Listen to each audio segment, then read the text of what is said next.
let the light of your glory shine on us. Let the light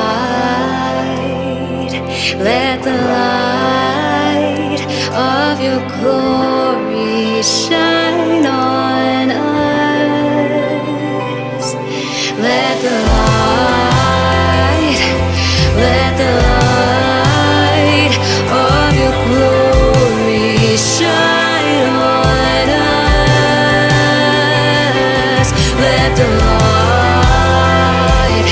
Let the light of your glory shine on us. Spirit, come, Spirit of the living one, come move us again, come shine on us. Spirit, come, we surrender to your touch, come move us again, come shine. Spirit, come, Spirit of the living one, come move us again, come shine on us. Spirit, come, we surrender to your touch, come move us again, come shine on light on us. Shine your light on us. Shine your light on us. Shine your light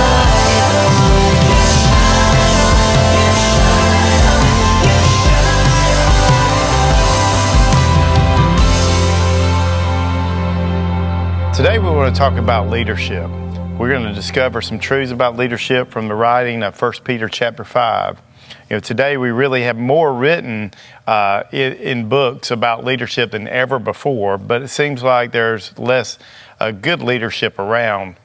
Every day when you turn on the news or you go on social media, you find some sort of governmental leader who's imploded and failed, or you find some sort of church leader that's messed up, or maybe you even know somebody in your community who they've just fallen short of what it means to be a leader.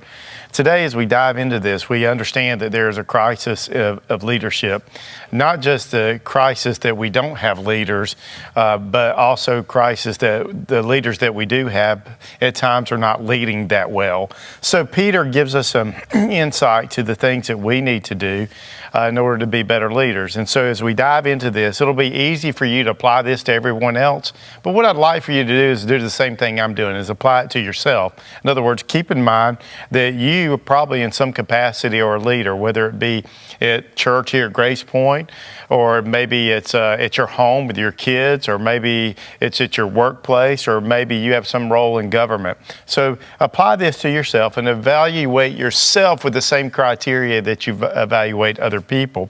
Now, Peter writes that in this section about elders, and elders, the literal word for that in the Greek is presbyterios, which is the word we get Presbyterian from, and so it just refers to those who are a bit older typically, but it's also a reference to those who are in leadership. And so there's three things to know as we dive into this, is that he will talk about these leaders. He will refer to them as elders, which is plural, which means there's a plurality of leadership. It's always a best case scenario when you have multiple leaders within the church, but it also helps with government and other organizations. And then one of the things about being an elder is that you would be a person, it's implied that you are seasoned, that you've had some experience. Now, experience itself doesn't make you a great leader. Evaluated experience makes you a better leader. And so it's important that you understand that, hey, it's not just that you want people in leadership who have some experiences, but you want people who have grown from those experiences. And obviously an elder would be someone that was a person that was worthy of imitation. And so we want to have leaders in place in the church that are worthy of imitation, that we would be people that we could say to our kids, hey, be like that guy, be like that lady. And so we want to focus in on that. So let me read to you the passage as we take a look at this and see what Peter writes to us about leadership. So he says this, "So I exhort the elders among you, as a fellow elder and a witness of the sufferings of Christ, as well as a partaker in the glory that is going to be revealed. Shepherd the flock of God that is among you, exercising oversight, not under compulsion, but willingly, as God would have you. Not for shameful gain, but eagerly, not domineering over those that you're in charge of, but being examples to the flock. And when the chief shepherd appears, you will receive an unfading crown of glory." So let's walk through that together and see what we can learn about being a better leader. Peter obviously gives a view of himself. He considers himself a fellow elder, and so he talks about his role is equal role to other people in the church. Now we know that Peter also was the one that Jesus said, Peter, it's on you that I'm going to build the church. And so he's very foundational, but he doesn't see himself as better than others. And that's also often how we need to view our role in leadership and other people who are in leadership, is that we don't think we're better than everybody else, but we're in a partnership to lead for the glory of God and for the good of other people. And so he didn't see himself as elevated. A lot of times in our culture today, and even in the church, we find people who I would say are elevators. They want to elevate themselves to leadership positions, but not necessarily have the characteristics that are lined out in Paul's writing to Timothy or Paul's writing to Titus.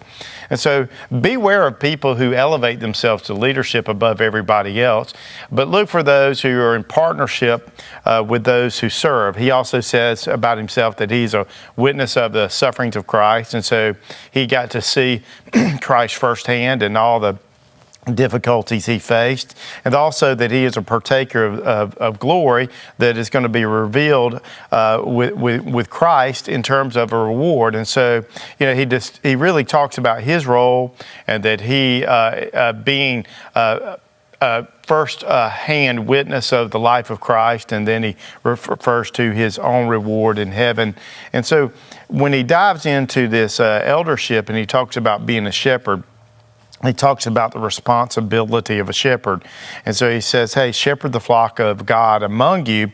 And so one of the things I think is really important for us to understand that when you are in leadership, it's a stewardship that God's put you over people that is temporary, and also he says shepherd God's flock. The people that you've been put in authority over, they're not yours. You don't own them. God owns them, and you've given this temporary stewardship over them, and you should always keep in mind that you are held accountable to God for how you lead people. And so you want to lead people well, and so it's important for me to understand that if I am the shepherd of the flock at Grace Point, that ultimately the Grace Point people who gather are not my people. They're God's people. And so with that perspective, I don't think that they're here to serve me, but I'm here to serve them.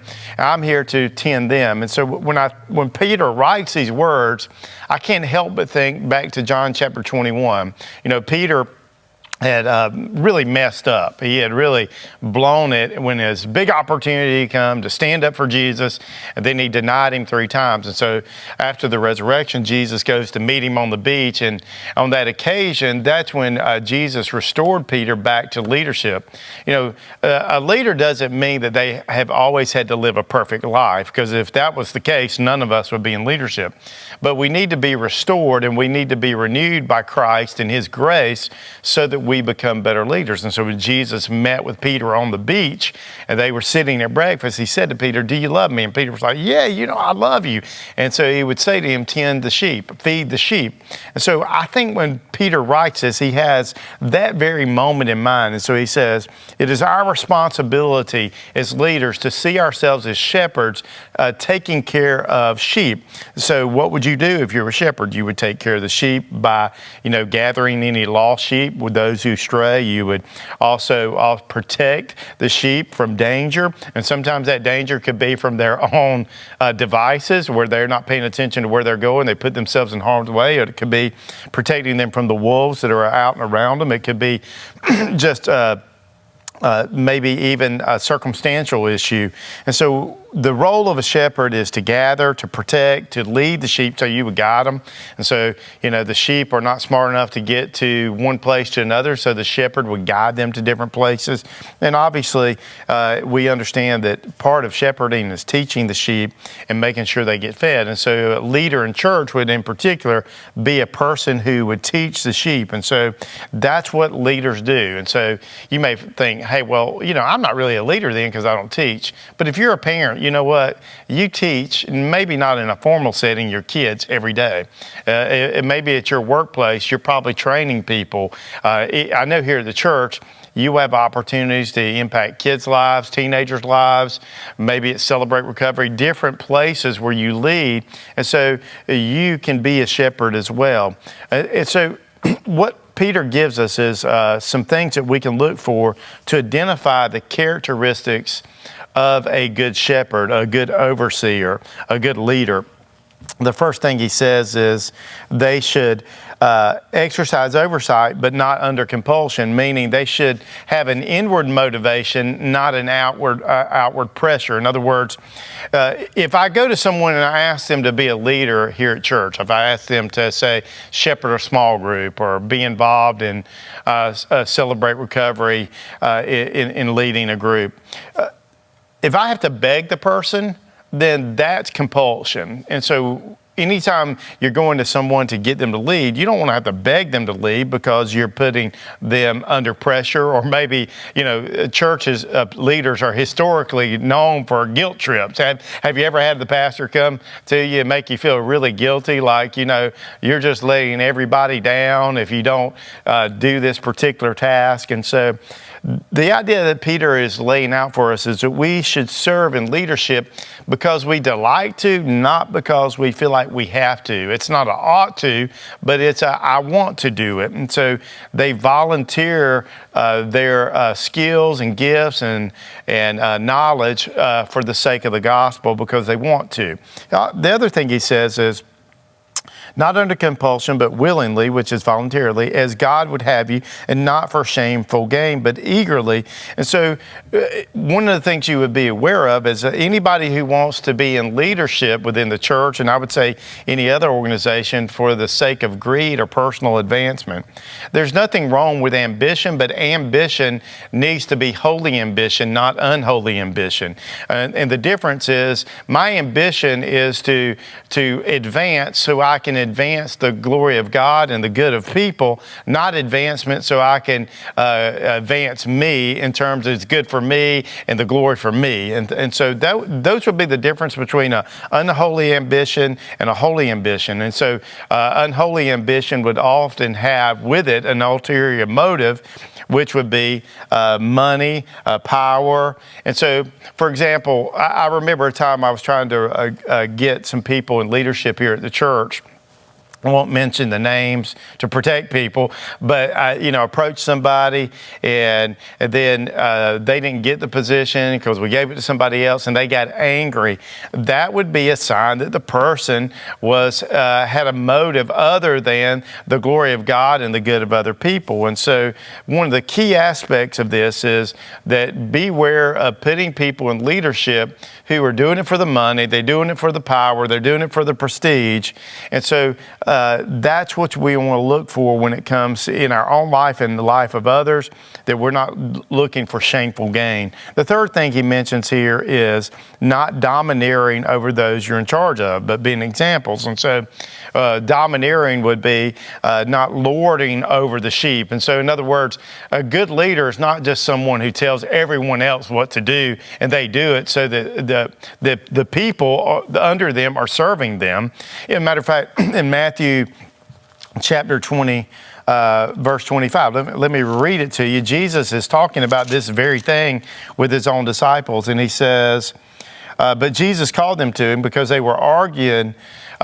James and John had tried to get their mother to go to Jesus to say, hey, Jesus, when you get your kingdom established, can you put James and John at your right hand and left hand? In other words, can you advance them to be ahead of all the other disciples? And then all the other disciples found out about it and they were mad about it. And so Jesus said to them and called them to himself, and he said, you know that the rulers of the Gentiles lord it over them. So that would be domineering. Their great ones exercise authority over them. It shall not be so among you, but whoever would be great must be your servant, and whoever would be first among you must be your slave, even as the Son of Man came not to be served, but to serve and give his life as a ransom for many. In other words, so and I think Peter probably remembers this when he writes this, but we don't lead by domineering over everybody else. So we're like, it's not about our egos when we lead. It's about doing it with eagerness and a passion to give, not a passion to take. In other words, I'm not excited because I can tell someone what to do, but I'm excited because I can serve with you and I can serve you as a leader. And so he says, in doing that, you'll be an example to the flock. You'll be like Christ, because what did Christ say? He said, I came to serve, not to be served. If anybody deserved to be served, it was Jesus Christ, who was the King, is the King of all the universe. He's the King of all creation. He is God himself incarnate. And so when he came, he promoted God and he promoted other people before himself. He laid down his own rights, according to Philippians chapter 2. And so he put others before himself. And great leaders do that. That's what they do, is they don't make it about them. They make it about God first. And the evidence of making it about God is they make it about the good of other people. We call that at Grace Point being for.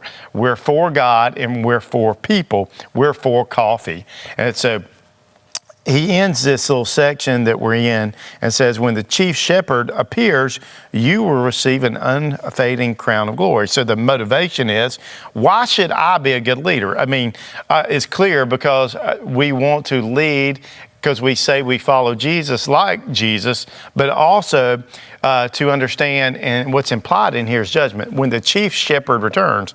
And so if the boss is away, and then you know the boss is coming back, what happens? And man, I got to get my act together and get this thing going. And so what Peter's implying is the shepherd's going to return, but the focus here is not he's going to return and you're going to get punished. He's going to return and he's going to reward you this, what he calls an unfading crown of glory, which is in the Greek is Stephanos. It's the word that we get the name Stephen from. It's a garland. It's a kind of a headdress that you would put on for somebody who competed, say for like the Olympics, and they won the contest and they were victorious. They would stand on the podium and they would get this garland, the Stephanos, put on their head. And so what Peter's saying, be motivated because the chief shepherd's going to return.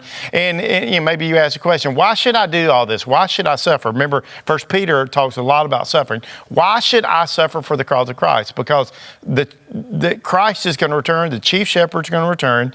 You've been one of the under shepherds, and he's going to reward you for the great example that you've been and put this victorious crown on your head. And so when the chief shepherd returns, it's a big deal. Like God is paying attention to what you're doing, and he wants you to live with honor, and he wants to honor you for being faithful in your leadership. So today, as we end this section, look at your own life and say, you know, in the capacities where God's put me in this credible stewardship, where I can lead maybe my kids at home or my family at home, or maybe in my workplace where I can lead there with my employees, or maybe the people that I manage, or maybe here at the church in some ministry that you happen to be in partnership with me to lead. Take a look at that and ask yourself, you know, am I leading like Christ? Have I made this more about me and less about God and less about other people? Or am I making it about them? And am I living my life like Christ lived his life? He came to serve and not to be served. He came to sacrifice, not to be sacrificed for. And so that's important for us as we move forward and talk about leadership, that we take a look at the examples that we've been given. And the greatest example of that is Jesus Christ. I always say this, and I'll end with this note.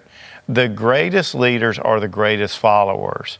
And if you are going to be a great leader, then you're going to follow Jesus. And if you follow Jesus, then you'll make yourself a servant, and you won't lord over people, but you'll make yourself a person who puts God first by putting other people before yourself.